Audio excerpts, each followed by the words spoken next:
This is it, guys. This is the last episode in our mini series on Pride. It has been an interesting ride so far, so let's not delay getting into the final episode. And if you have missed any of the previous episodes, make sure to go back and watch those first.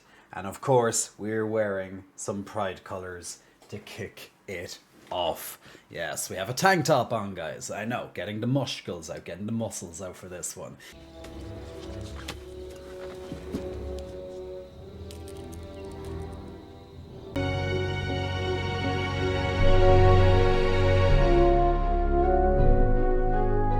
It will take some muscles to get through it.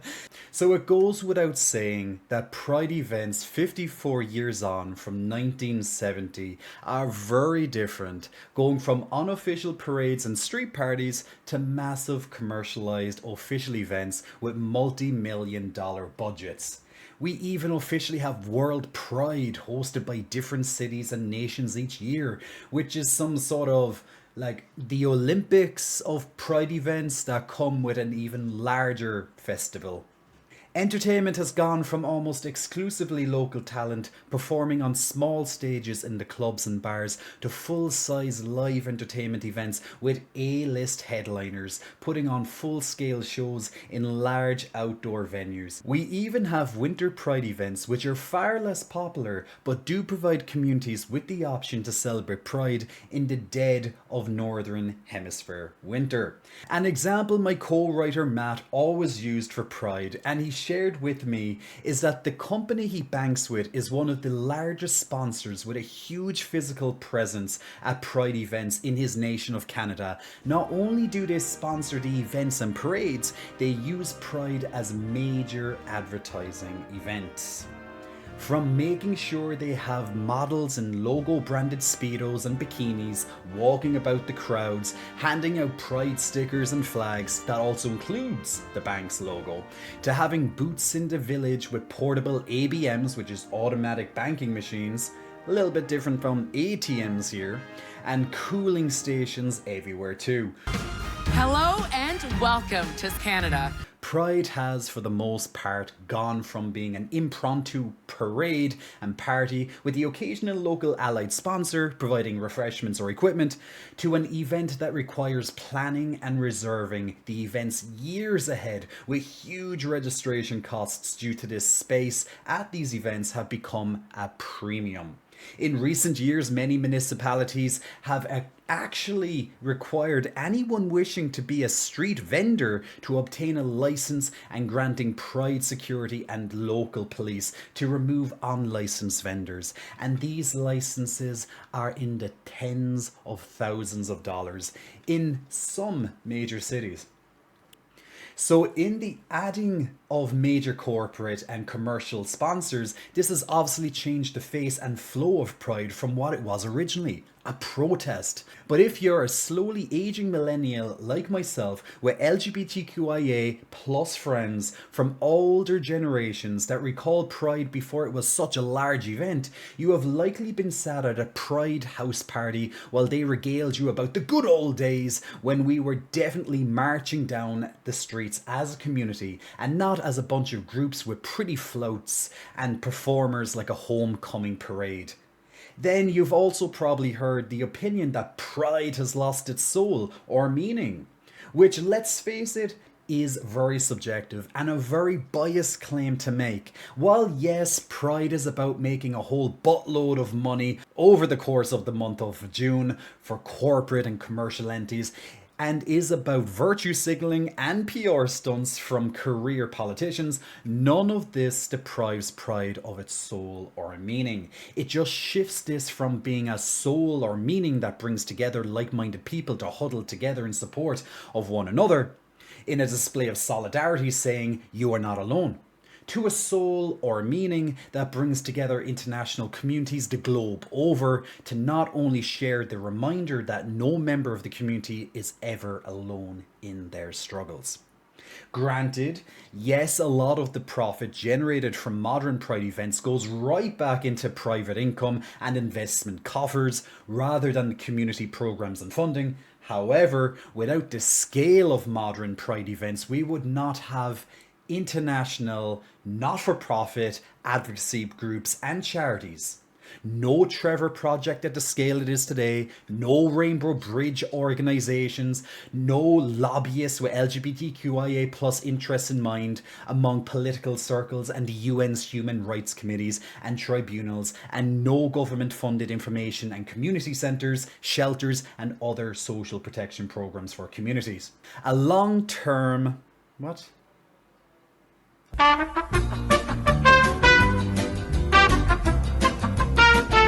A long-term and never-ending argument against Pride and other LGBTQIA plus visibility and outreach events is that they actually cause further division rather than increase acceptance. The current terms used as a dog whistle by people that would make this argument are wokeness and cancel culture, with the terms even becoming a key topic of debate in several nations' political platforms over the last decade.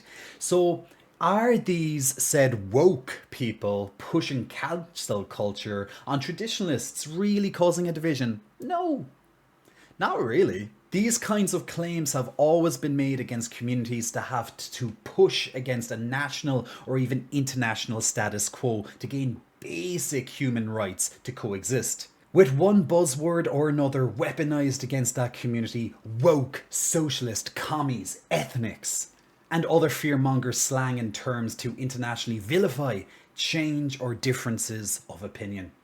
There are excuses typically made by the more powerful and prosperous members of the current status quo as an excuse for them to remain in the same position of power and prosperity by distracting the masses with fake fears and threats.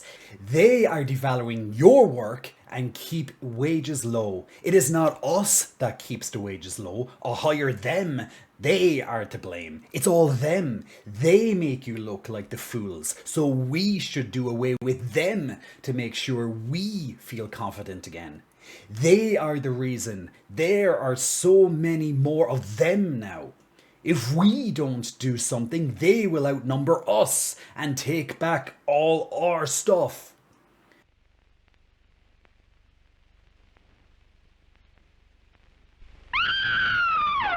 As with all buzzwords and hot topics, these are dynamic and change over time. But the general fear and distractions they are intended to stir are always the same: them versus us. The fact that we are seeing more LGBTQIA plus youth in today's world isn't a result of grooming from the LGBTQIA plus community and influences such as estrogen in the drinking water turning people gay, turning the freaking frogs gay. They turn the friggin' frogs gay! Or any of the overgeneralized and sensationalized conspiracy theories used to demonize wokeness with the LGBTQIA plus and other marginalized communities. This is simply a result of it no longer being acceptable for adults in authority to turn a blind eye or to encourage things like bullying and abuse for being different, while also making sure social skills for cooperation, tolerance and competition are relatively balanced with a broad definition of normal compared to the overemphasizing of competition with a narrow definition of normal. That existed in developed and Western cultures until nearly the 21st century.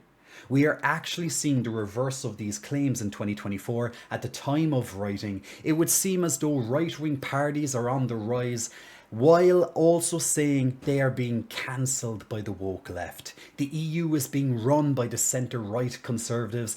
The alt-right Nationalist Party just won a snap election in France. The American Republican Party has more and more alt-right politicians caucusing with them for seats in various levels of government, and more mainstream conservatives are willing to bend to the far-right mentality for votes. As this happens though, they are once again using the age-old cry of state rights over federal rights, and smaller government over big government, which appeals to the far right voters to go to the mainstream party candidates instead of a fringe candidate. Then they use this as a veil to systematically revoke rights, not just to the marginalised groups they vilify, but the general populace overall. These kinds of political tactics only reinforce the need for events like Pride Month, as well as other awareness, visibility, and critical educational programs. All in all, this video could go on for ages and become its own major series if we looked at things like the history of Pride and LGBTQIA+ rights, so I hope you can appreciate if I may have overlooked an opinion you have or a group you're a part of.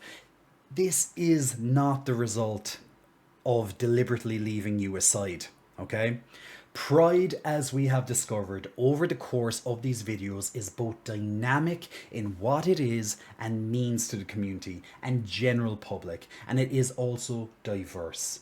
Every time we think we have put together a complete history of Pride and fully inclusive meaning what it is to be a member of the LGBTQIA+ community or ally, we find so much more.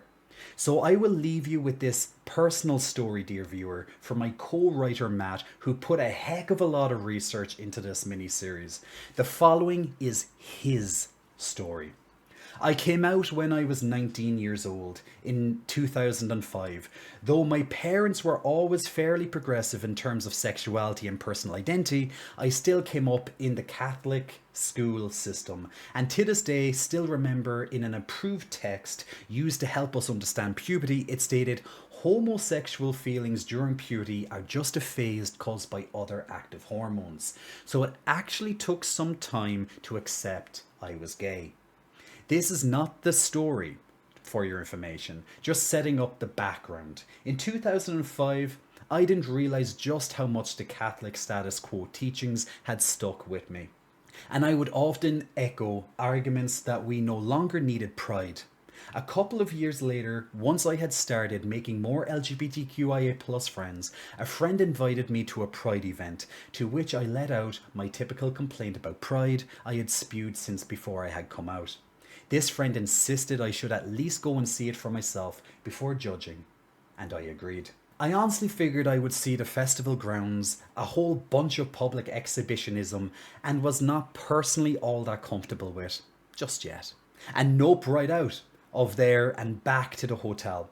What actually happened was eye-opening. Sure, there were some of what I expected, and there were plenty of shameless commercialism going on, but that's not what stood out to me at the time.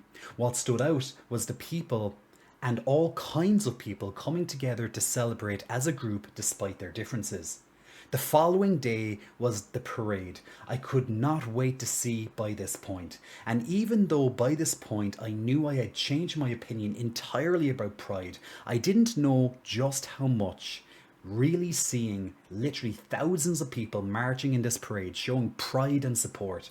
Specifically, seeing the hundreds of members of PFLAG, Parents for LGBTQIA+ Children, hit me right in the feels and let me know exactly why Pride is needed even today in 2024.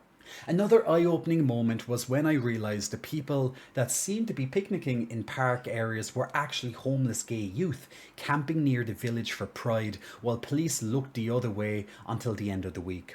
My brain couldn't comprehend that in 2010. Many of these people were sleeping in the parks because they had no safe place or home to go to, and this was the safest place for them to gather right now. Almost all of them between senior high school to young adult in age. It wasn't until our drive home that these facts and realities really started to sink in and really made me realise how my judgment and preconceptions were coming from a place of ignorance and privilege. Thank you very much, Matt, for that, and thank you, my dear unicorn, for viewing this series. I hope it served you well as it did me. Until the next time, stay safe and be at peace. Your friend, Jay. Hello, my lovely unicorns, and thank you for dropping by today. I've been your lovely friend Jay, and if you want to see more of me in the future, and if you have not already, then feel free to smash that subscribe button. If you like the episode, feel free to like it, and feel free to comment so I get to know your mind. And also, if you do get time, feel free to share it to your communities, such as your Discord communities, your WhatsApp communities, whoever you deem is worthy. But until next time, guys, keep all that love in your heart and spread it out to all those, because God knows this world definitely needs it. Until then, I've been your friend Jay, and I'll see you all very soon. Take care.